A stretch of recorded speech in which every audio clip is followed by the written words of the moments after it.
김용현 전 국방부 장관으로부터 이재명, 우원식, 한동훈 등 정치인 14명이 포함된 체포 대상 명단을 받아 하달한 걸로 지목된 여인영 전 국군방첩사령관.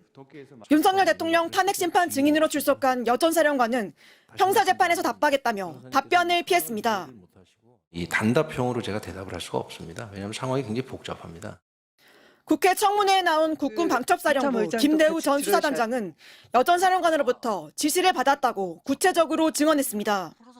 계엄 당일 밤 11시쯤 여 전 사령관이 경찰 100명, 국방부 100명이 올 테니 합동수사본부를 빨리 구성하라고 지시하며 14명 체포 명단도 불러줬다는 겁니다. 14명을 신속하게 체포해서 수도방위사령부 비연벙커 구금시설로 이동하라는 지시도 받았죠. 정확하게 체포란 말은 없었는데 잡아서 수방사로 이송시켜라. 여 전 사령관은 김용현 전 장관에게 직접 전달받았다면서 받아 적으라고 말했고 자신도 수첩에 14명을 한 명 한 명 받아 적었다고 당시 상황을 설명했습니다. 김 전 사단장은 앞서 여 전 사령관이 수도방위사령부 비원 벙커가 구금시설로 좋겠다고 말한 바 있어 자연스럽게 비원 벙커로 이송하라는 지시로 이해했다고도 덧붙였습니다. 국회 계엄 해제 요구안 의결이 임박하자 여 전 사령관이 전화해 3명에 집중하라고 지시했다고도 추가로 폭로했습니다. 7개조 정도 출동시켰을 때 전화를 받고 14명 명단은 다 있고 3명만 집중을 해라 라고 해서 불러준 3명만 전파를 했습니다. 김 전 수사단장은 자신이 명단을 받아 적은 수첩을 검찰 수사본부에 증거자료로 제출했다고 덧붙였습니다. MBC 뉴스 지은수입니다. 가림막 없이 윤석열 대통령 앞에 나온 홍장원 전 국정원 1차장. 12.3 비상계엄 당일 밤 윤 대통령 전화를 받았던 상황을 구체적으로 설명했습니다. 국정원장에게 보고를 드리기 위해서 관저에 갔었고 관저에 내려가 있는 상태에서 대통령님으로부터 전화를 받았습니다. 그때 이번 기회에 싹 다 잡아들여라는 윤 대통령 지시가 떨어졌다는 겁니다.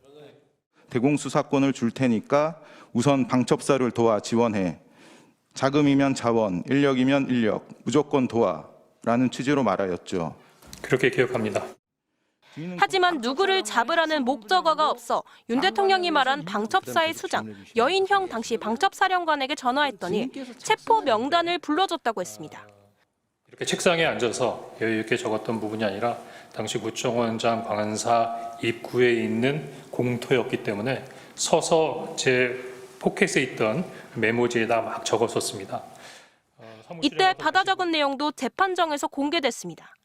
갈겨 쓴 내용을 보좌관에게 다시 옮겨 쓰라고 했고 그 후 자신이 보완했다고 했습니다. 대당자들의 인물의 어떤 글자는 제 보좌관의 글씨고 이 밑에 막 흘려 써 있는 글씨체가 제 글씨체입니다. 이재명, 우원식, 한동훈 이름이 보입니다. 홍 전 차장은 여 전 사령관이 1조, 2조가 축차 검거 후에 방첩사 구금시설에 감금 조사할 예정이라며 검거 요청, 위치 추적 부탁 취지로 말했다고 했습니다. 이름을 쓰다가 말고 체포 지시를 따르지 않은 이유도 다시 한번 밝혔습니다.